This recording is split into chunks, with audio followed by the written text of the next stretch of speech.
Hey, thanks for stopping by. Good to see you. Jerrel here. So, we recently have seen the nominees for Game of the Year, and I don't actually want to talk about that topic because, firstly, it's embarrassing, and two, it's pretty boring. Lastly, the people conducting the Game Awards do not have any credibility whatsoever. What is a dead giveaway here is that the title of the games that we see on the Game of the Year list they have significant typos.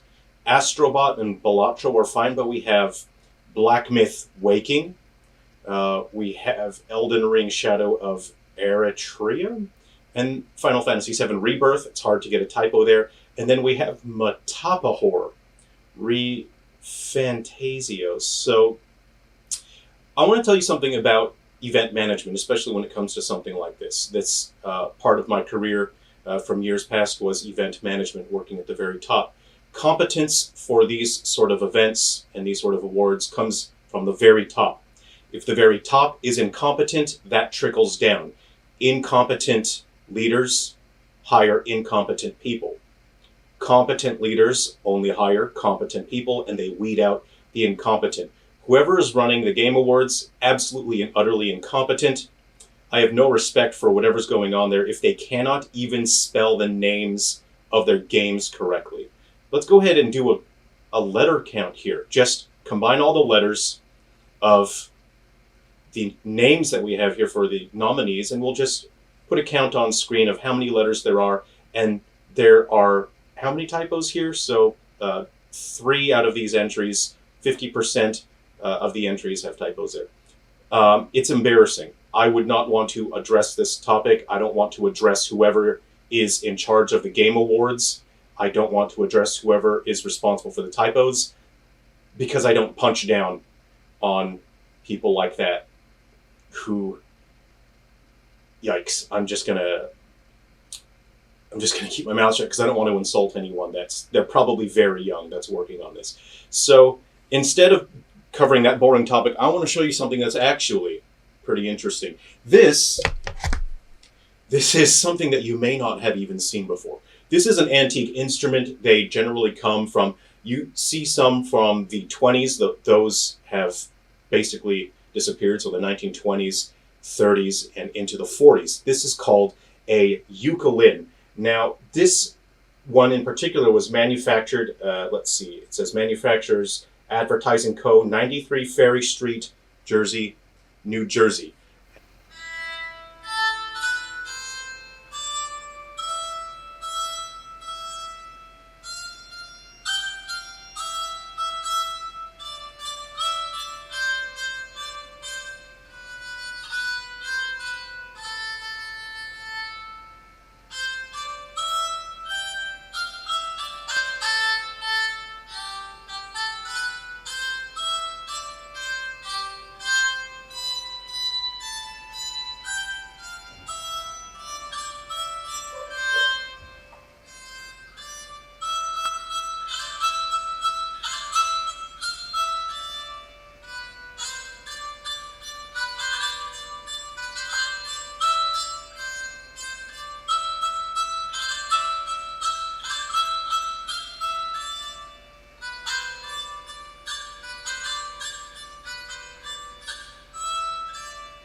Now, the history of this instrument is very interesting.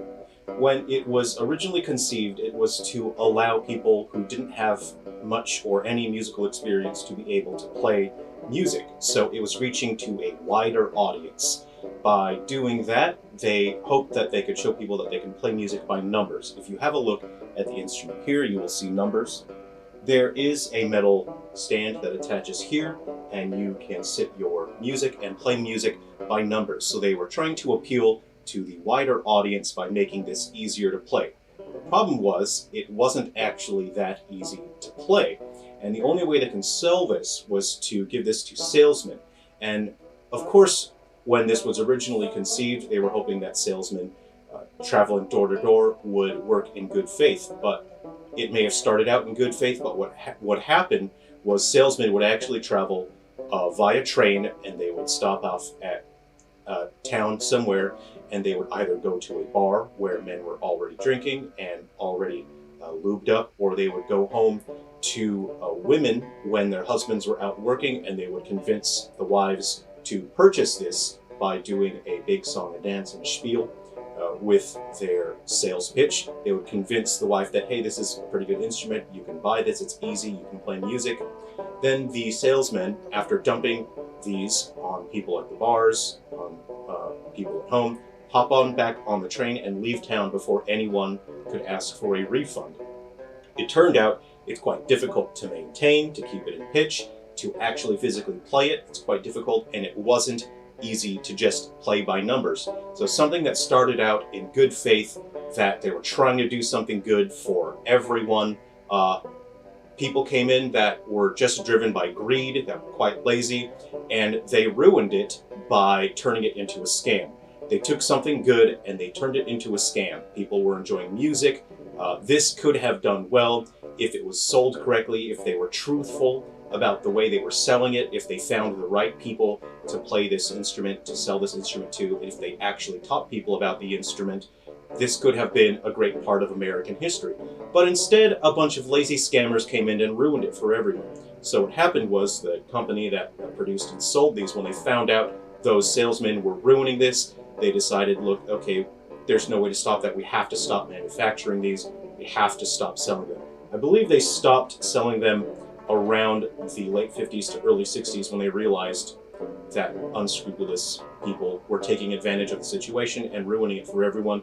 The instrument had a very negative reputation because of that.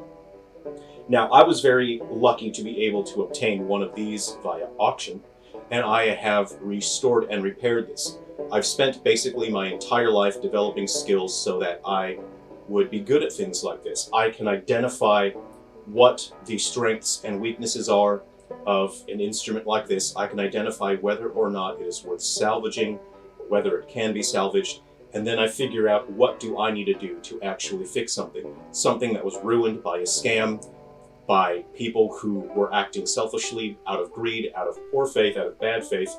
What can I do to fix that? So I like to step in when I can and fix things if I see that they need to be fixed. And I've spent my entire life developing my skills so I can be very good and very efficient at that. This is an instrument that I was able to restore, but I'm not finished with that yet. You can see that you can play these bowed strings here. I've replaced them with violin strings. It reduces the tension that's on the instrument, as over time the wood here is actually not very good quality. This particular one comes from the mid to late 30s. Now, the strings that they use are very hard, thick strings, and over time, as the wood weakens, it actually causes the instrument to warp. So if you ever see an old instrument like this, it is vital to remove the original steel strings that are on there. There were two original steel strings on here that I left because I do not have a violin string long enough to replace those yet. I'm still working on a solution, but I'm in no rush. As the instrument is playable, I use this in my studio for recording video game soundtracks when I compose and record. There are also chord strings, which you can play here. So you set this flat, you use one hand to strum the chord, the other hand to bow your melody. But as you can see, as I've determined, the pins here are too damaged, just there. So I would have to work out a different solution, something a little bit more of a more robust solution, because if I put strings on there, it will damage the instrument further. So I will have to work out a more considered and thoughtful approach to do a significant repair when it comes to that. I hope you found this interesting, hopefully more interesting than the Game Awards, which honestly, not that interesting. I know that the video games industry does need a significant amount of course correction right now, and I hope that you will work together with me so that we can help bring the video games industry back to where it needs to be. We can make the right course corrections, and we can focus on making great games for people, as opposed to using our games industry as a platform for lecturing people on politics that are based on superficial narcissism anyway. Please take care of yourselves, be well, keep an eye out. You might find some great antiques out there worth learning about.